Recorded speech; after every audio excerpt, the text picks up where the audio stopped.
I have traveled many moonless nights, cold and weary, with a baby inside, and I wonder what I've done. Holy Father, you have come and chosen me now to carry your Son.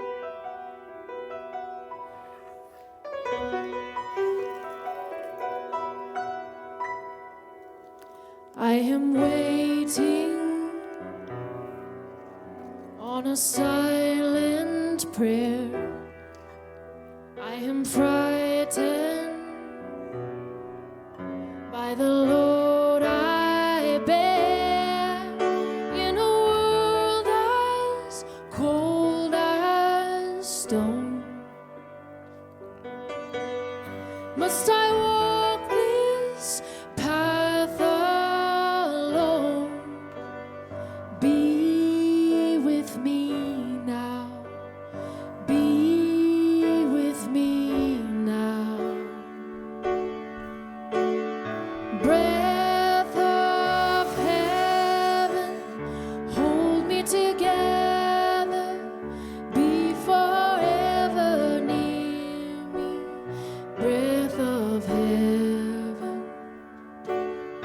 Breath of heaven, lighten my darkness. Pour over me your holiness, for you are holy. Breath of heaven.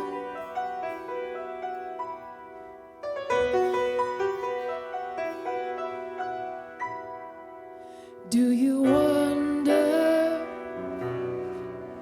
as you watch my face if a wiser one should have had my place?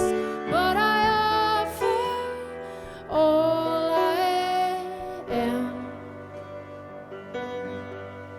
for the mercy of your plan. Help me be strong. Help me be. Help me. Breath of heaven, hold me together. Be forever near me. Breath of heaven.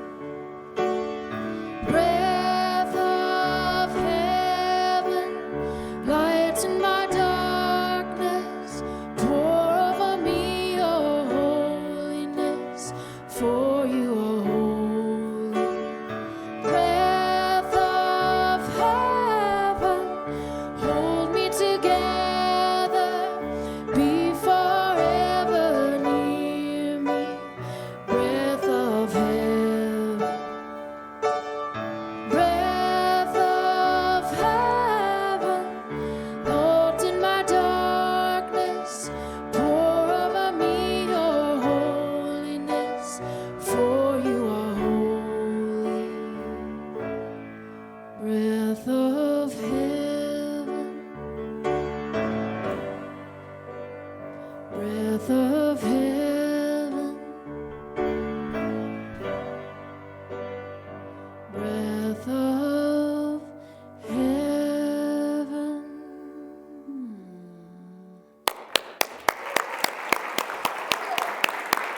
There you all are again. Thank you. You guys harmonized lovely together there, John and Sarah. That was beautiful.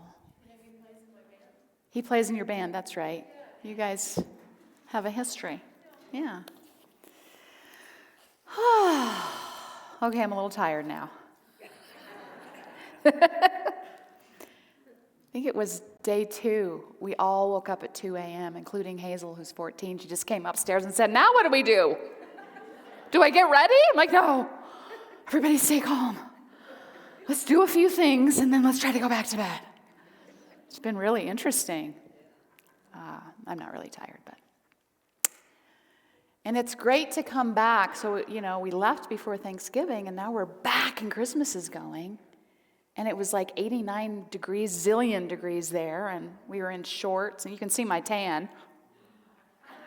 See it? Yeah, and so I had to jump right in. And I appreciated Sarah Rain, if you were here or watched last Sunday, who reminded us of this season of darkness, right? We're coming up to the winter solstice, the longest day of, the darkest day of the year, as we make our way then back towards the light of spring. And so I've entitled our talk today, Claiming the Gifts of the Season, which is, of course, Christmas set purposefully upon the darkest time of the year. Scholars really say, Jesus probably was born in July, but don't tell anybody. Because the story is made all the more vibrant by this light coming into the world at the darkest time of the year. And many of the major faith traditions celebrate then this season of light. Hanukkah in the Jewish tradition, Diwali in the Hindu faith, celebrated by Indians of all faiths, including Sikhs, Buddhists, and Jains. And then we have Kwanzaa here in the U.S., which is a secular holiday, unifying African Americans of all faiths or no faiths. And we've missed, wouldn't you know it, this time of darkness, the invitation to slow down and go inward. We've made a big, giant, sparkling holiday full of overspending and overindulgence and overwhelm. Just when our physical bodies are really saying, whoa, wait a minute. I need to tend to what's happening in here. So the outer darkness is an invitation to tend to and nurture within all that lies there. And, to be sure, and I said this if you read I think I did, in my newsletter, gifts and parties are wonderful. But we want to do them from an authentic place of valuing the gifts that they really are about, which is love and connection and celebration of that, right? Not a have to. And so I'm just reminded myself, and I extend that to you as well, we have a choice, to let it overwhelm us or to stay centered in what matters the most, which is, of course, being together and celebrating and having fun, of course. But boy, it can just run you ragged. And then you find that when you do have time to turn within, you're not real thrilled because you're broke and you're hungover and you're fat. I'm not supposed to say that. I didn't mean it like that. I mean, you've just overdone everything. God, sorry. Right? I'm back. So how can we, recognize that it's all the harder, but it's all the time. There's always something that will keep us. Our time of reflection, our time of meditation, our time of yoga is the first to go when we get too busy, and it's the thing we need the most because we will get burned out and we will get lost in the doing and forget the being. In Unity, as I mentioned, I think, we celebrate the light of Christ born into our awareness, set forth by the message in the life of Jesus of Nazareth, who also really taught to turn inward. When all this stuff is going on out here, do you know all that's inside of you that can level you, that can support you, that can nourish you.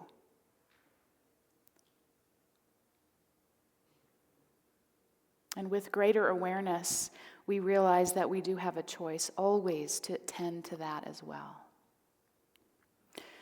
I want to mention, for those of you who've been following our 12 powers, that I will get back to our final power of life in January, which are our capacities of animation, enlivenment, and vitality.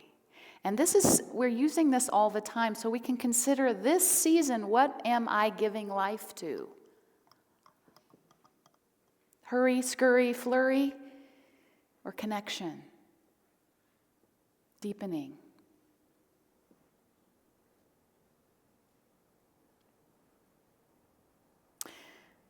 And so now in nature and in ourselves is the time that we can tend to what is coming to life and what is dying within us, just as it happens cyclically every year.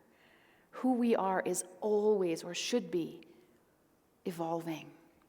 And things have to fall away in order for new to come.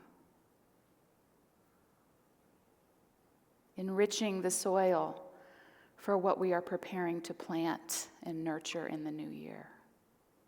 Which, by the way, we're not going to do on January 1st and hit the ground running. How well does that really work? We're like, yeah, here we come. I did it for 4 weeks, I'm done.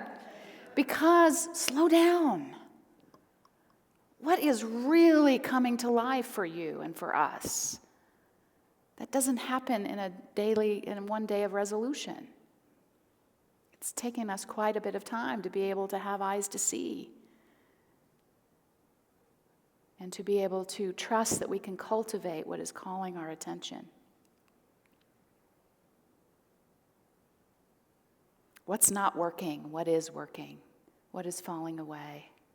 What needs to fall away? And what needs to come forward?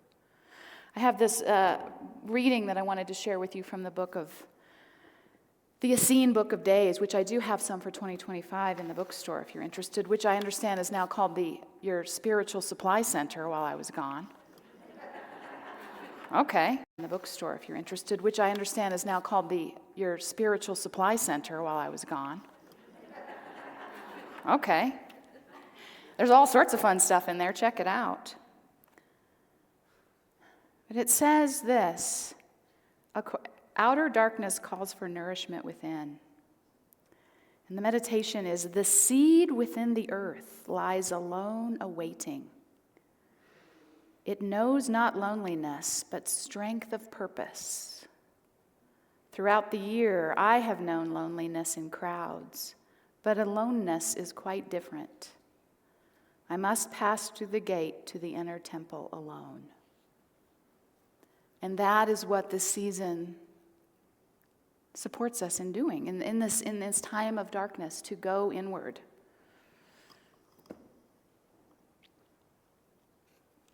And of course, as we do that, we find all sorts of stuff, don't we?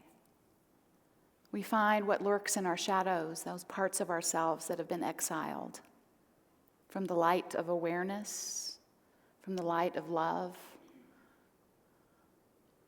And that can feel daunting, to just get still and be with ourselves. I have to say, we arrived on a little bit of an island, and I didn't realize how much in Thailand, how secluded it was. And I showed up, and there's this beach and this pool, and I was like, how long are we here for? What are we going to do here? There's like nothing going on here. I went a little nuts inside. It was weird. Heidi's like, oh, we're going to go to the beach? I'm like, yeah, but that's like a day. What are we going to do for the other 3 days? I'm going to get a motorbike. That's what I'm going to do. I'm going to ride around. Oh, that's a good idea. I did remember that I did get a motorcycle endorsement when I was like 23, mostly just to impress someone I was dating. I was in no way should I be driving a motorcycle or a motorbike. It wasn't a cycle, but in another country, on the other side, because I need to stay busy somehow. I mean, it took me a day to say, okay, I'm here.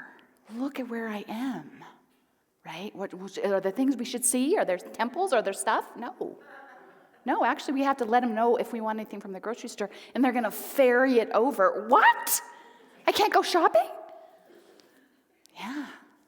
So there's all that within us that is like, I should be doing stuff.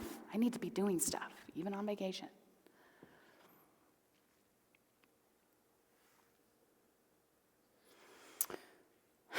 Back to our shadow.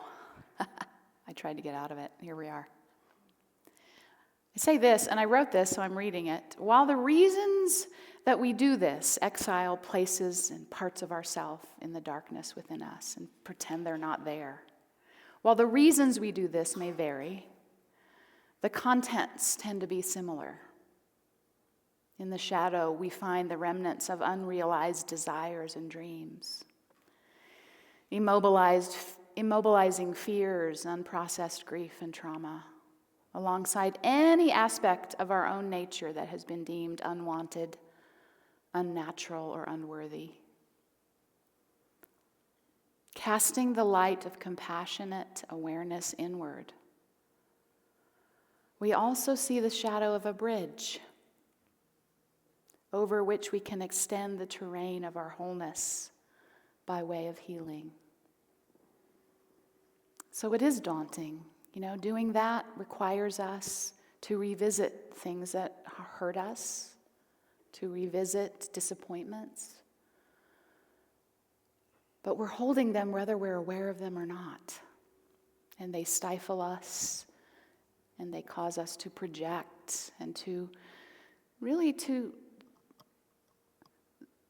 the energy of life itself doesn't flow fully through our life and our hearts. I was reminded in a new way of the story of the prodigal son from Scripture. I know many of you know that. Where the one son goes off and spends all of his inheritance, comes back, and the father welcomes him and celebrates. And the son who stayed and worked says, "What the is that all about?" And I don't have the story ready for you, but you remember it? Okay, good. This is what I realized. As we do that work to shine the light in places that scare us and places where we've been holding pain, the light swarms in, and more of us is welcomed home. No questions asked. Our wholeness is expanded. And the celebration that occurs is to celebrate that wholeness, that we are becoming more and more of who we are meant to be.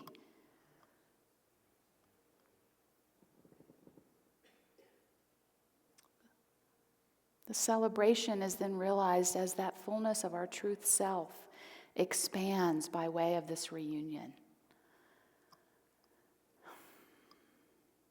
Be not afraid of what you may find there, because only what is revealed can be healed. And I mentioned this week of peace in our Advent journey. Oh my gosh, I'm turning the heat down right now. I'm going to pass out.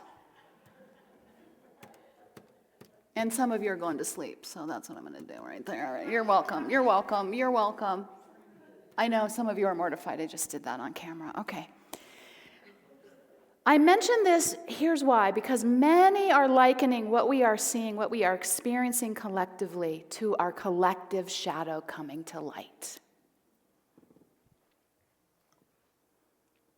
Here we find the glowing embers of racism, misogyny, homophobia, xenophobia, you name it, all fueled by the larger flames of colonialism, Christian nationalism, white supremacy, and patriarchy, aspects of our complicated shared human history that are held in the collective consciousness that very few of us have understood. They're complicated, and they've blinded us, and they've constrained us, and they've hurt us all. And we don't want to look at them because they're icky, but they're still burning. And so as we bring them to the light, we can see them for what they are. And we can recognize that we don't want to serve that anymore blindly. Amen. I got an amen out of the deal. It's a good thing I didn't pass out.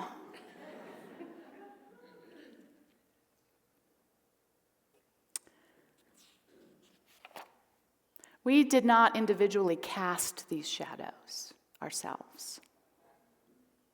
But we have most certainly been both blinded and constricted by them, even as we may have benefited from them.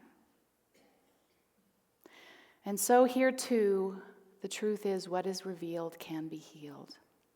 And we are not meant to hold it and heal it alone. The work is done in community, together, each one helping to bear the burden that has hurt too many for far too long.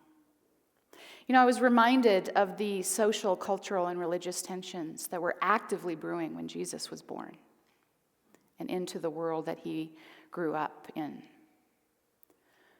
To those who were suffering the most in those growing systems of power over people, he offered the most compassion, love, and teachings of their inherent worth and value, regardless of their status in those growing hierarchies.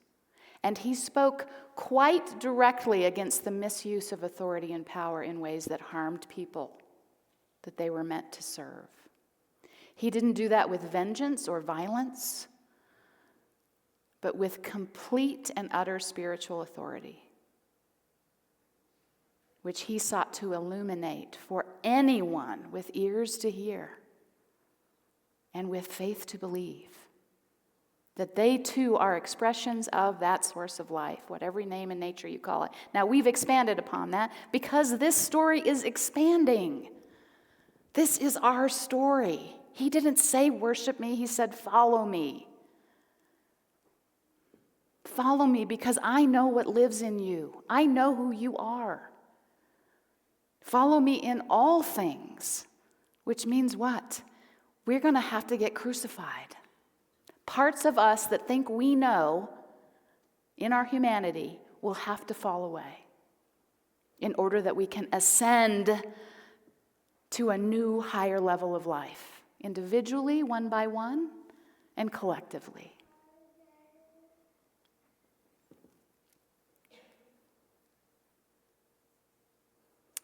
We see Jesus in unity as our elder brother, as our master teacher who honed his vision to see and call upon the spiritual truth of everyone that he encountered, regardless of appearances, regardless of status and strata. For those abiding in physical pain or limitation, he saw them healed and called forth their wholeness. For those abiding in mental anguish, loneliness, or cast out in any way, he saw their inherent value and welcomed them with every word and deed. For those abiding in lack or fear, he laid claim to the abundance of spirit on their behalf and shared it with them.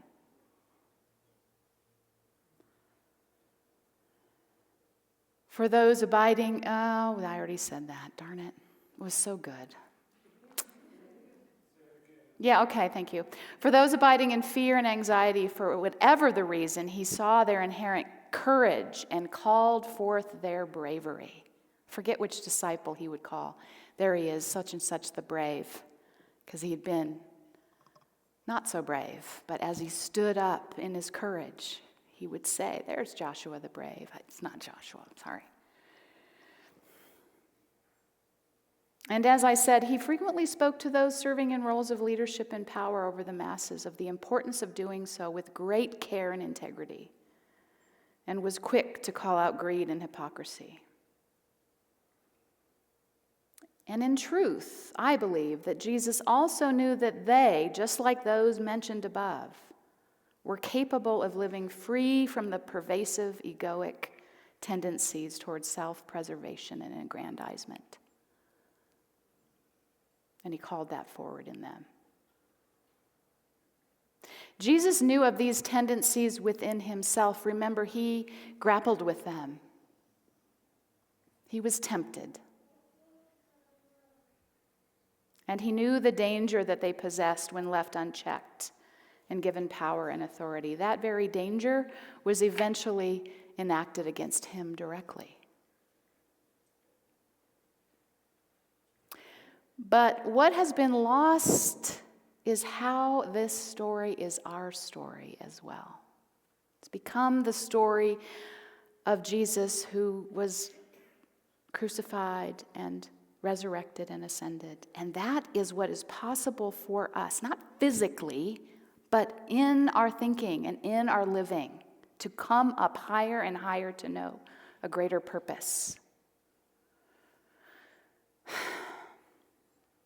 Jesus, nor Allah, or Buddha, or Spirit itself can save us from anything that we can't see and address in ourselves.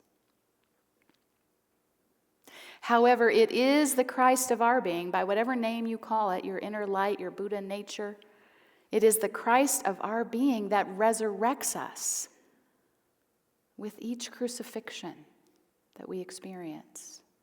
And each time we endure, we find more of what endures within us, rising from our depths. Have you experienced that? Yes. Okay, good. So in all things, follow me, says the Christ within. You know me by nature. It's your nature, which is love. It's expansive. It's inclusive. It's not greedy. It's not violent. It's not constrictive or restrictive. You know it by heart. So we open our heart to let that love guide us in letting go of whatever we are clinging to the most. For love expands and never restricts. No one is ever left out of the circle of love. And that is what we're being called into, to make that a reality. And it feels harder and scarier than ever. All the more reason to believe in the light that you are, that I am, and that we are together. Spirit of light and love is moving where among us, within us. So, all that is to say, add to your Christmas list, time to go within. Time to connect with that place within you that is ringing with this. To bring your light into all your interactions and into the world. Take time. We're going to do that now in meditation. I know it's the first thing to go, but keep it on your schedule. Give yourself the gift of saying, peace, be still, even for 5 minutes. Let's do that now together. As I ring the singing bowl that is tuned to our heart chakra, so dropping from all that goes on in our heads into our hearts, taking a deep breath.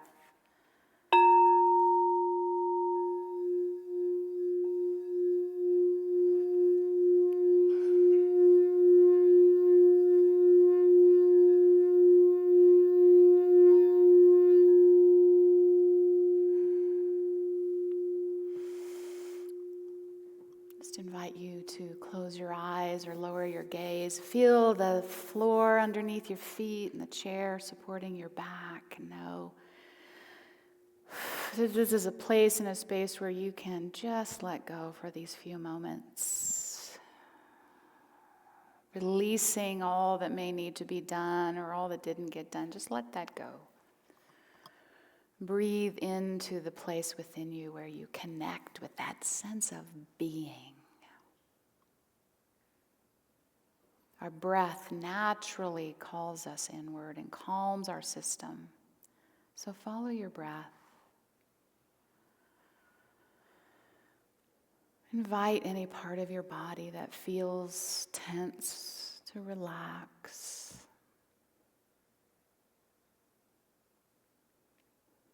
And just let the invitation to be right here now extend through your mind and your body.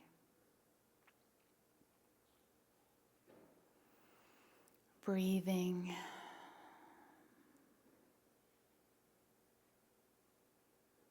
And connecting with this idea that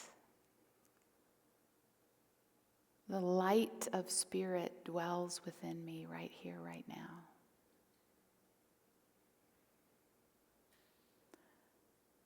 I want to feel that, see that more in this moment. So again, just opening, deepening our breath, calling forward that inner flame, that inner light, that right here, right now, in fact, anywhere we are in the presence of pure being and light and life and wisdom. And so we center our mind on that reality right now. It is the greatest reality. That there is a spiritual essence in everything, including us.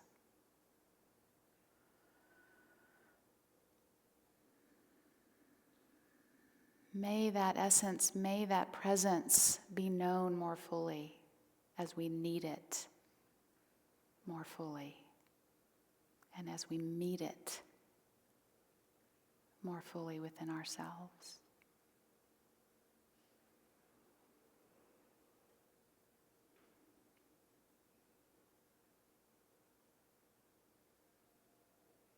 Peace, be still.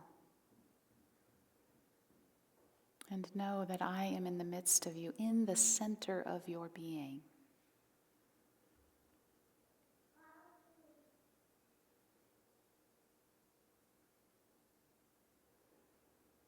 And from that place, what is being revealed to you, for you? What is calling to you to give life to?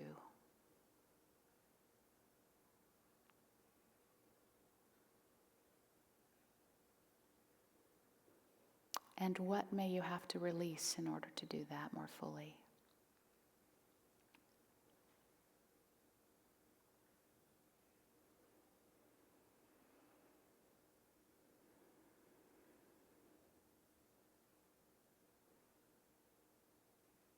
If nothing is coming, you may ask, what do I need to let go of in order to know and to trust the place and the space within me that does know?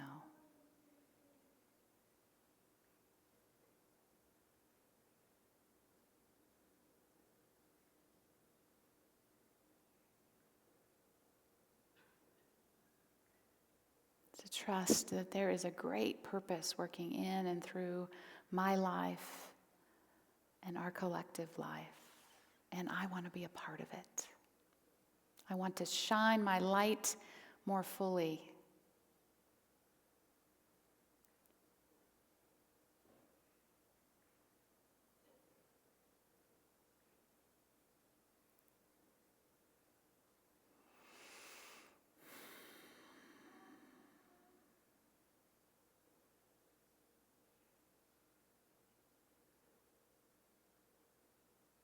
And for this light that we are, this life, this energetic presence that lives through each one of us, offer your own sense of gratitude. Appreciate the depth of you. That no matter how long you've been wandering around like that prodigal son or daughter, is always waiting for you to come home. No questions asked.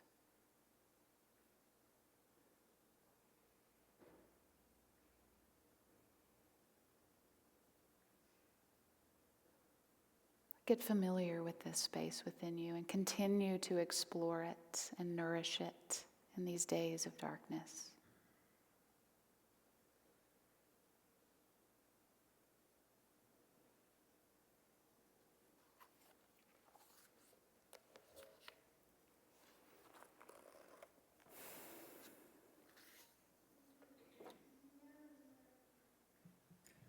Remembering this presence is our greatest present.